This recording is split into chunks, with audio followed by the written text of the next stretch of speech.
Welcome to the Connected Leaders Academy virtual conference designed to reshape your vision of transformation. As we navigate the evolving business landscape, our speakers will unveil innovative strategies to manage and initiate change.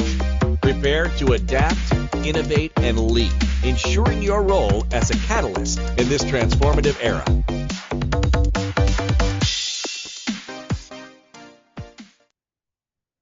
Hey, have you ever had such paralyzing fear and performance anxiety about public speaking that it made you physically ill? Well, I've had, and today I'm going to tell you how I responded to that situation. Hi, my name is Anthony Lindan. I am a professional corporate magician, team building trainer, and speaker. And today I'm going to share with you 3 secrets that I've developed to help me develop a more positive attitude towards public speaking. Hey, I want to get back to my story. I think you'll see the humor in this. It was back in July of 2020. I'm performing in a booth at the American Library Association trade show in Chicago. The first day didn't go particularly well. I get back to the hotel room and the stress and the pressure just hit me like a ton of bricks. I spent most of that evening on the toilet with nausea. And the low point of that evening was sitting on the toilet and simultaneously leaning over to the bathtub and throwing up. That is, my friends, that is living the public speaking dream. That was really kind of a big release. I was able to pull myself together. But I've got to tell you, the gut-wrenching fear of having to go back out to that trade show booth for 2 more days, it just took its toll. I spent the whole evening in the washroom. I did get through it. I finished the 2 days. They weren't my best shows, but I muscled through it. I'm on the flight home, and I'm just trying to process this, and I'm trying to ask myself, what the hell happened? And I made some career-altering observations about my approach to public speaking. The first conclusion was that my approach is not working. The second conclusion was that my approach was not sustainable. And my third conclusion was that if I don't change my approach to public speaking, I'm going to have to change my career. So also on that flight, literally right on that flight, that really became my career-long journey of self-reflection, trying to find some answers so I could figure out how I never go through this experience again. So I never wanted to go through that again.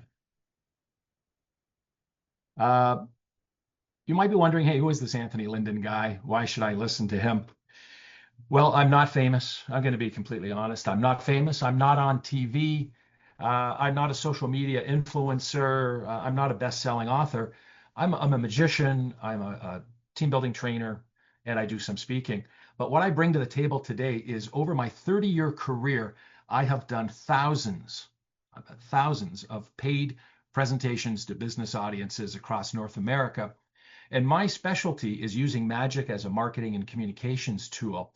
And what I do is I custom design magic presentations to help my clients deliver their sales and marketing messages at events like trade shows, product launches, sales meetings, staff training events, client hospitality events. I do a lot of work for the 20-80, they call it, 20% of the clients that give them 80% of the business. So I'm kind of used to high stakes performance and environment. The secrets that I'm going to share with you are the results of kind of my journey, and they are things that I've come up with that have worked for me, and they're my gold, but they may not necessarily be your gold. So I invite everyone listening to critically examine what I'm saying and ask yourself, do you like what I'm saying? Do you agree with it? And if you don't, please ask yourself why. Because your answers will be your gold. And I think that's your takeaway from our time together. So let me tell you a little bit about my journey. It was long, it was hard. And first of all, it's ongoing. It never ends. The quest to be, for self-improvement, it never ends. I had to take a long, hard look in the mirror, and I had to ask myself some very tough, probing questions. And over time, a number of things emerged. And the first thing that I realized was the importance of what we call self-talk. Self-talk is the conversation, it's the little voice that's in our head that tells us what to believe, what we can do, what we can't do, and it really influences both our perception and our perspective. And very simply, positive self-talk can produce positive results. Negative self-talk produces negative results. And what I realized was that I had an ongoing issue of negative self-talk about public speaking, and it was creating a negative attitude. Here's the bottom line. If you tell yourself public speaking is going to be hard, it's going to be stressful, it's going to be a chore, guess what? It's hard, it's stressful, and it's a chore. So that was my first realization. The next thing I did is I took a long, hard look and I said, what is it that's pushing my buttons? What are my fears? And I identified my three big fears: fear of failure, fear of making mistakes, and fear of looking unprofessional. And the more I unpacked those fears, it occurred to me what these fears really are. They're negative self-talk. This was the negative dialogue that I was having in my head. Over 30 years, not one client ever came up to me and said, Anthony, I hope you don't fail. Anthony, I hope you don't make mistakes. Anthony, I hope you don't look bad. Never happened. But this was the extra pressure I was putting on myself through negative self-talk. So then the next step was, if it's negative self-talk, maybe I can replace the negative self-talk with positive self-talk. And I can start neutralizing, mitigating, proactively managing those fears and minimizing the impact that they were having on me. So that led me to develop the secrets that I'm going to share. And what these secrets are essentially positive self-talk replacement to the negative self-talk. Replace the fear with this positive self-talk. So let me get into these secrets, and I hope you appreciate. First of all, these are very simple secrets, very simple concepts, but I've been using them, well, probably over 20 years, and they've really helped me continually take the stage, whether it's 10 people at a trade show, whether it's 500 people at a sales meeting. They've allowed me to continually take the stage and command that stage with confidence and conviction. So our first secret is, it's a conversation, not a presentation. It's a conversation, not a presentation. This has been the game changer for me. This one piece of self-talk has literally changed my career. I say it to myself. I think about it while I'm organizing a presentation, while I'm writing it, while I'm rehearsing, while I'm practicing, and before I take the stage, I like to remind myself. So what does this accomplish by saying to myself, it's a conversation, not a presentation? What it's doing is it's reframing my approach to public speaking from a high stress, high pressure scenario, a presentation, to a low stress, low pressure scenario, a conversation. What's a conversation? Well, it's generally relaxed, and it's an exchange of information. You don't really worry about how you're saying it. You worry about, and your focus, as I should say, on exchanging information about being understood and understanding the person you're having that conversation with. The minute I reframed and I said to myself, I'm going to go have a conversation with my audience, do you know what it did? Well, how it helped me was it took all that stress and pressure and anxiety and it just deflated it, because I wasn't worried about being a spiffy presenter. I was worried about having a conversation. So it took that pressure, it took that anxiety, it helped me relax. And the minute I started to relax, I was able to really focus on being a little more authentic and genuine on stage, because I wasn't trying to put an act on to make a presentation. So the fear of failure, how this affected that is because I reduced all my stress and anxiety. It just diffused that fear. I didn't have to worry about failing because, I wasn't judging myself against some high bar of delivering an ultra presentation. I was saying, I'm going to have a talk with my audience and I'm going to share my information with them. And all of a sudden, the fear of failure just greatly diminished because the expectation that I put on myself had changed. So each of these secrets has the self-talk point. First point is it's a conversation, not a presentation. The point now is an action point. and this is critical, you have to think it and then you have to act it. The action point is see yourself having a talk with your audience. This, again, I can't emphasize enough that one sentence, see yourself having a talk with your audience. It just is such a game changer. The minute I start feeling any sort of tension or pressure, I'm just having a talk with my audience. Extremely, extremely powerful. So that's secret number one. Secret number two, strive for connection, not perfection. Strive for connection, not perfection. Well, what does this do? First of all, it focuses my energy on the goal of connecting and communicating with the audience, being aware of the audience and their needs, not my needs. Because what is focusing on perfection? Well, it's focusing on not making mistakes. And I'm sure I don't have to tell you, the minute you think, I better not make any mistakes, do you know what happens? You start making mistakes. Every minute you focus on perfection, you lose 60 seconds of connection. I know that's an old saying, but it really applies. Throw that notion of perfection. By the way, it's a self-defeating notion, this ideal of perfection that we strive for. I think it's self-defeating. We put that bar so high, this notion of perfection, we never reach it. And then when we don't reach it, all it does is reinforce the negative that we see. Oh, I didn't do this. I didn't do that. I didn't do this. I didn't get close to this level of perfection that I'm trying to achieve. Very counterproductive. I do it myself, and I tell my clients, why not strive for self-improvement? Videotape your presentations, transcribe them, get feedback from clients, constantly strive to improve all aspects of your public speaking.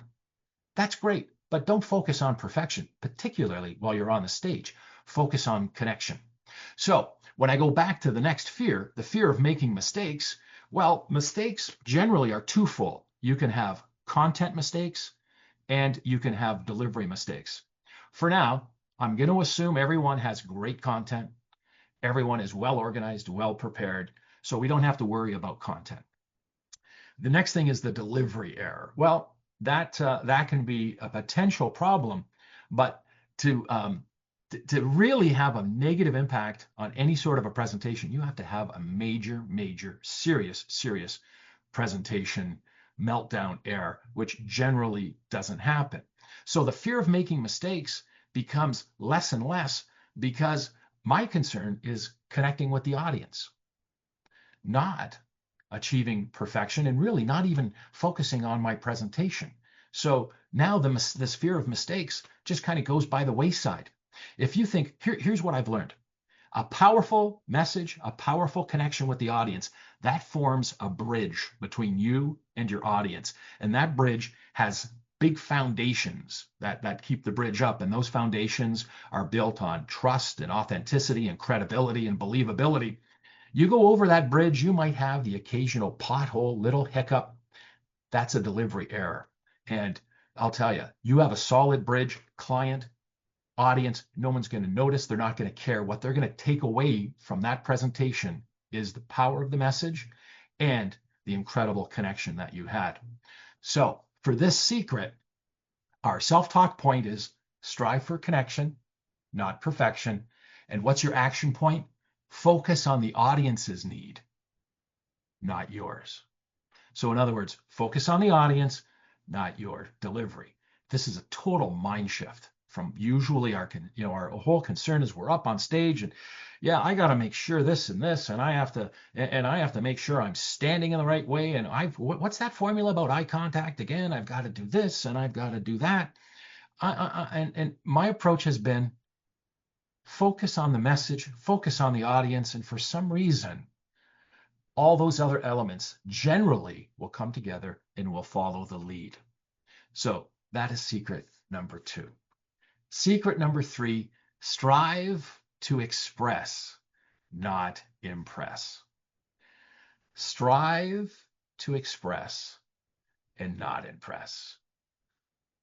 What this does is, again, this takes my energy and my focus away from delivery and puts it on the message. The previous secret was about focusing on the audience. Now, this secret is about focusing on the content, focusing on your message. So when you talk about express, not impress, express the message. Focus on articulating the value and the benefit of this message, how it is going to help your audience achieve whatever that goal is. Now, you know, this is, uh, I'm in the live event business. I make my living standing in front of people, communicating to them. And I have to tell you, it is such human nature to want to impress the audience. You want to let them know just how, well, kind of how smart you are, how much homework you've done, how much prep you've done, how you've thought these things through, how so well organized you are, and how well this you are, and how well that you are. And it's kind of like you just want them to know that.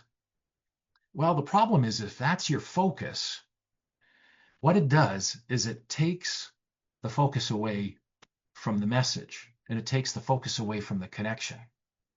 Think of it this way. If you're on stage and you have a spotlight, you shine that spotlight on you, all it does is illuminate you. But this is interesting. Think of this for a second. Take that spotlight, shine it on the audience, illuminate the audience, illuminating the audience in your message.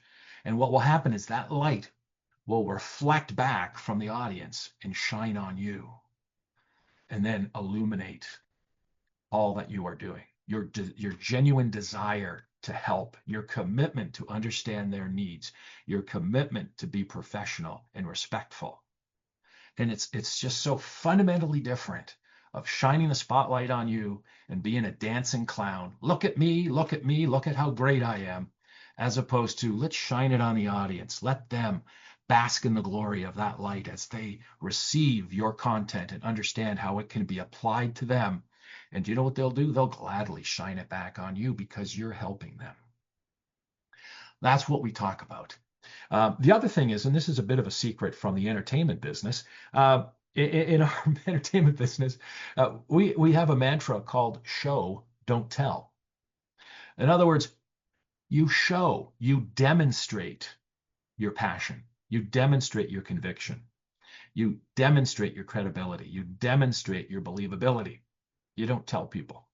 If you have to tell the audience that you're believable, if you have to tell the audience you're credible, well, you're already on shaky ground.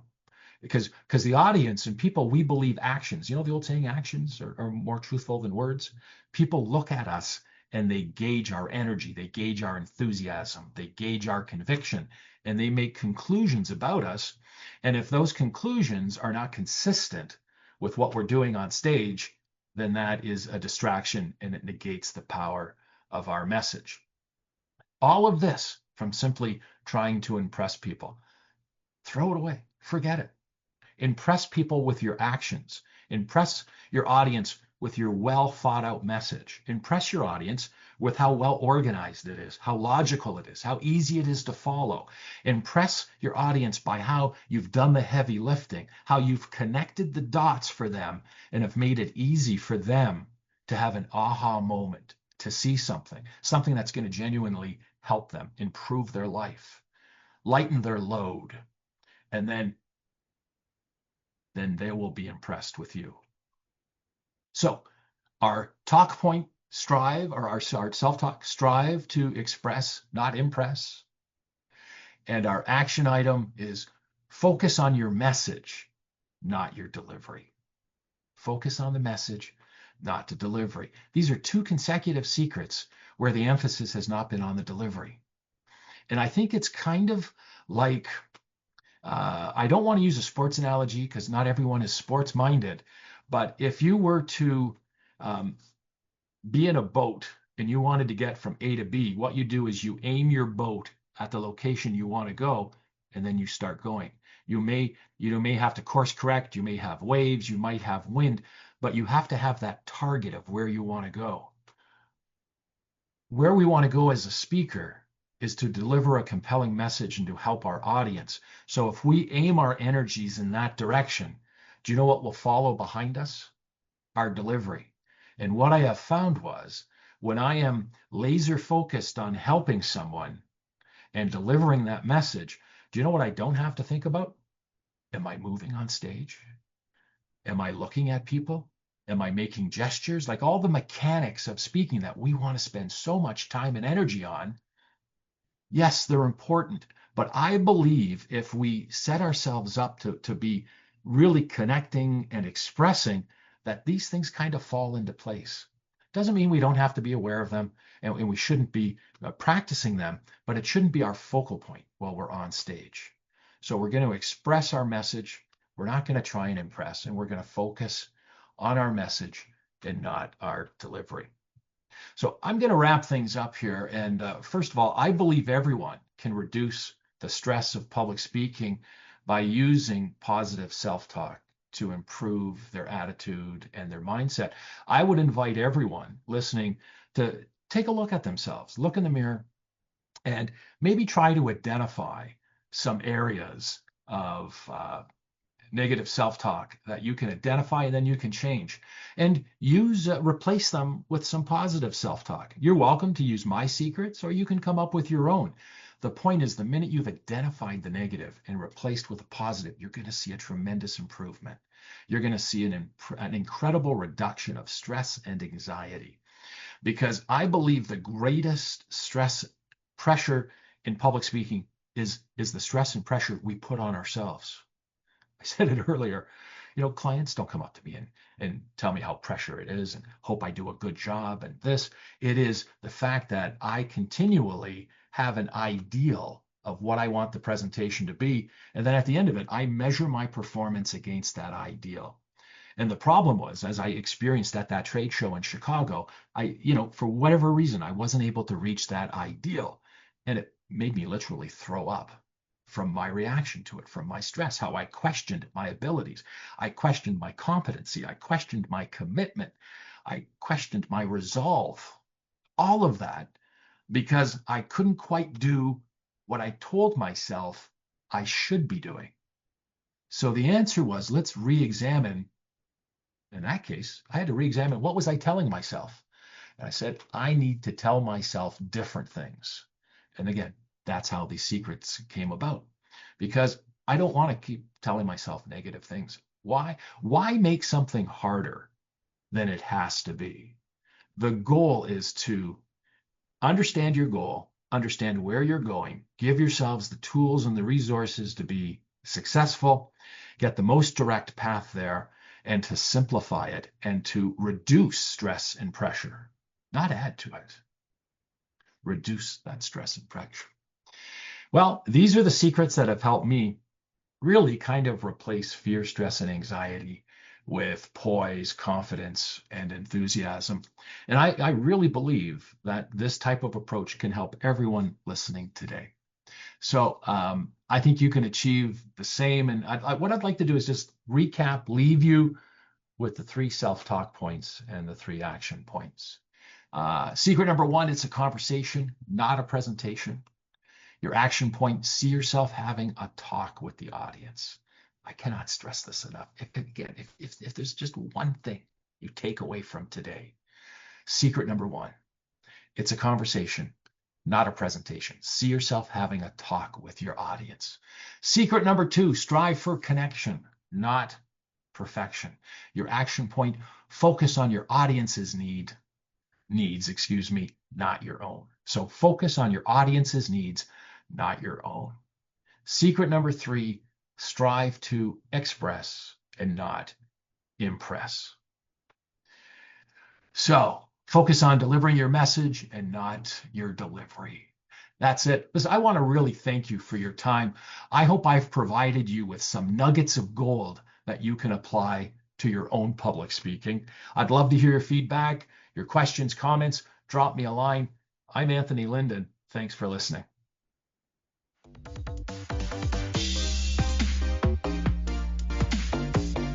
Thank you for participating in today's enlightening session. As we transition to our next expert, remember that each strategy and insight is a step toward becoming a transformative leader in your field. Visit connectedleadersacademy.com to stay engaged and informed. The journey of change is ongoing. Let's move forward together.